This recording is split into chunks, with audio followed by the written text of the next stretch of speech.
جس وقت ہجرت کی رات تھی، ٹھیک ہے جی، اور غار ثور کے اندر آپ کو قرب خاص ملا، صحیح، پیارے آقا صلی اللہ علیہ وسلم کی وہ نظر عنایت اور وہ جو صحبت کے جو لمحات تھے وہ نہ کسی کو میسر ہوئے اور نہ ہو سکتے تھے کہ وہ حصہ ہی آپ کا تھا۔ تو اب جب مدینہ طیبہ تشریف لاتے ہیں تو انصار جب استقبال کے لیے آتے ہیں تو وہ پہچان نہیں پائے کہ رسول اللہ صلی اللہ علیہ وسلم دونوں میں کون ہے۔ تو حالانکہ پیارے آقا صلی اللہ علیہ وسلم کا جو رعب ایک مہینے کی مسافت سے جو ہے وہ محسوس کیا جاتا تھا، اس وقت ایسا معاملہ کیوں ہوا کہ لوگ جو ہے حضرت ابوبکر صدیق رضی اللہ تعالیٰ عنہ کی طرف متوجہ ہو گئے؟ اس پر تھوڑا روشن ڈالیں۔ جی بالکل ایسا ہی ہے کہ انصار جو ہے وہ حضرت صدیق اکبر کی طرف بڑھے استقبال کے وقت، بالکل ایسا ہی۔ تو حضرت صدیق اکبر رضی اللہ تعالیٰ عنہ نے خادم اور مخدوم میں فرق کرنے کے لیے ایک چادر جو ہے وہ رسول اللہ صلی اللہ علیہ وسلم پر تان دی، سایہ کر دیا تاکہ علم ہو جائے کہ خادم کون ہے اور مخدوم کون ہے۔ تو یہ بڑا ایک عجیب معاملہ ہے اور اس کا جواب دینا تھوڑا سا مشکل ہو جاتا ہے اگر صوفیہ اس کا جواب نہ دیتے، کیونکہ یہ تصوف سے ہی اس کا تعلق ہے۔ تو صوفیہ نے اس کا جواب کچھ یوں دیا ہے کہ توجہ اتحادی ایک اصطلاح انہوں نے استعمال کی ہے کہ رسول اللہ صلی اللہ علیہ وسلم نے حضرت ابوبکر پر توجہ اتحادی ڈالی غار ثور کی تنہائیوں کے اندر۔ اس کو سمجھنے کے لیے صوفیہ نے ایک حکایت بیان کی حضرت باقی باللہ رحمۃ اللہ علیہ کی، ٹھیک ہے، کہ حضرت باقی باللہ رحمۃ اللہ علیہ جب گوشہ نشین ہو گئے اور آپ نے خانقاہی نظام جو ہے وہ ترک کر دیا، بالکل آپ ایک تنہائی کی کیفیت میں چلے گئے، تو کچھ مہمان ایک روز جو ہے وہ آپ سے ملاقات کے لیے آئے، رات کا وقت تھا۔ تو حضرت باقی باللہ کے پاس جب وہ مہمان آئے، اور یہ آپ کو معلوم ہے کہ اولیاء اللہ جو ہوتے ہیں، صوفیہ جو ہوتے ہیں، وہ رسول اللہ صلی اللہ علیہ وسلم کی سنتوں کے بڑے پابند ہوتے ہیں، ضیافت کرتے ہیں، ضیافت کرنا، مہمان نوازی کرنا۔ اب حضرت باقی باللہ کے پاس ظاہری وسائل اور اسباب نہیں تھے کہ وہ ضیافت کرتے، مہمان نوازی کرتے، تو سنت کے ترک کا خوف آپ کو محسوس ہوا، اور اسی پریشانی کے عالم میں آپ مہمانوں کو تو آپ نے اندر بٹھا دیا حجرے میں، اور آپ باہر برآمدے میں صحن میں آ کر جو ہے وہ ٹہلنے لگے، پریشانی کے عالم میں ٹہل رہے ہیں، ادھر سے ادھر تشریف لے جا رہے ہیں، ادھر سے ادھر آ رہے ہیں۔ تو اس آپ کا جو پڑوسی تھا، نان بھائی تھا، اور اس کا کام ہی یہی کھانا وغیرہ بنانا تھا، تو اس نے جب حضرت باقی باللہ کی یہ کیفیت دیکھی، آ کر عرض کی کہ حضور مجھے ارشاد فرمائے کہ کیا معاملہ ہے۔ تو حضرت باقی باللہ رحمۃ اللہ علیہ فرمانے لگے کہ مہمان موجود ہیں اور ان کی ضیافت کے لیے کھانا وغیرہ جو ہے وہ نہیں ہے۔ نان بھائی کہتا ہے کہ حضور میں ذرا آتا ہوں، وہ جا کر جلدی جلدی کھانا تیار کرتا ہے اور حضرت باقی باللہ رحمۃ اللہ تعالیٰ علیہ کی خدمت میں پیش کر دیتا ہے۔ حضرت باقی باللہ ضیافت کرتے ہیں، مہمانوں کو رخصت کرتے ہیں اور بڑا خوش ہوتے ہیں، اور اس خوشی کے عالم میں حضرت باقی باللہ رحمۃ اللہ تعالیٰ علیہ کے زبان سے یہ کلمہ ادا ہوتا ہے کہ مانگو کیا مانگتے ہو۔ اچھا، اور یہ بزرگوں کی زبان سے ہم سیرت میں پڑھتے ہیں کہ بسا اوقات ایسے الفاظ جو ہے وہ ادا ہو جاتے ہیں، تو آپ فرماتے ہیں مانگو کیا مانگتے ہو۔ تو نان بھائی جو ہے وہ چونکہ باقی باللہ کا پڑوسی تھا،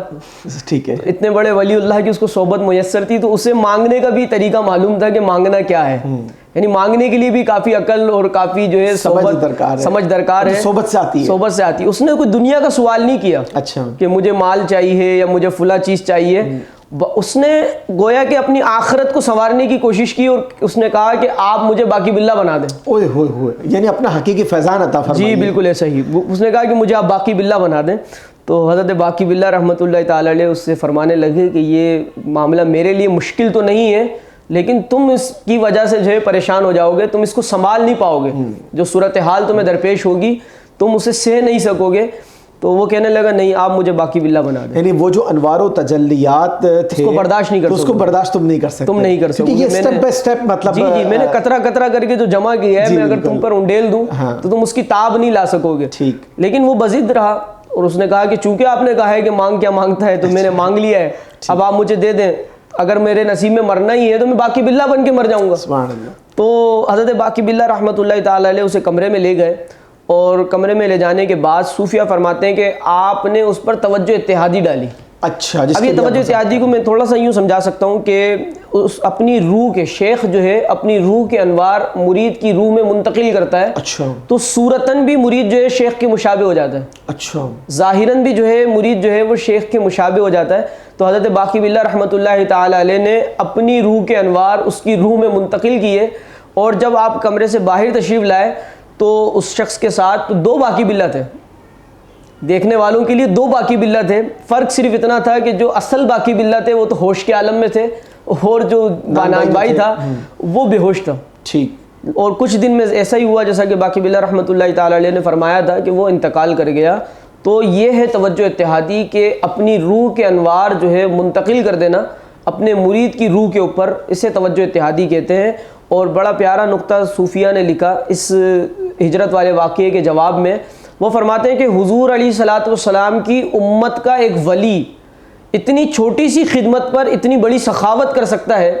اتنا بڑا فیض جو ہے وہ دے سکتا ہے, تو رسول اللہ صلی اللہ علیہ وسلم کی سخاوت کا عالم کیا ہوگا, سبحان اللہ, اور حضرت ابوبکر کی خدمات کا عالم کیا ہوگا. تو حضرت ابوبکر رضی اللہ تعالیٰ عنہ کو ایسی صحبت میسر آئی اور ایسا فیض ملا, ایسی توجہ حضور کریم علیہ الصلوۃ والسلام کی آپ پر ہوئی, وہ انوار اس قدر بڑھ گئے تھے اور وہ چہرہ مبارک پر اس قدر جو ہے روحانیت تھی کہ جو ہے انصار جو ہے تھوڑی دیر کے لیے وہ حضرت صدیق اکبر رضی اللہ عنہ کی طرف بڑھ گئے. تو یہ رسول اللہ صلی اللہ علیہ وسلم کی صحبت کا فیضان تھا, یعنی توجہ اتحادی کے حوالے سے. اس کا مطلب یہ ہوا, مطلب اس سارے واقعے سے خاص طور پہ کہ جو آپ نے توجہ اتحادی کے حوالے سے بات کی ہے, یعنی وہ جو بخاری شریف کی روایت ہے کہ جب اللہ تبارک و تعالیٰ کسی بندے کو اپنی ولایت عطا فرماتا ہے تو اس کو وہ طاقتیں عطا فرماتا ہے کہ بندہ جب اپنے ہاتھ استعمال کرتا ہے تو وہ اس میں بھی تائید الہی اور اللہ تبارک و تعالیٰ کی جو قدرتیں ہیں اس کا وہ مظہر بن جاتا ہے, اور اسی طریقے سے اس کو وہ تصرفات حاصل ہو جاتے ہیں جس کا عام طور پر تصور نہیں کیا جا سکتا. تو میرے خیال میں یہ جو توجہ اتحادی ہے اس کے اندر بھی اسی طرح کا معاملہ ہے کہ اللہ تبارک و تعالیٰ وہ جو طاقت عطا فرماتا ہے اس کا وہ استعمال کرتے ہیں.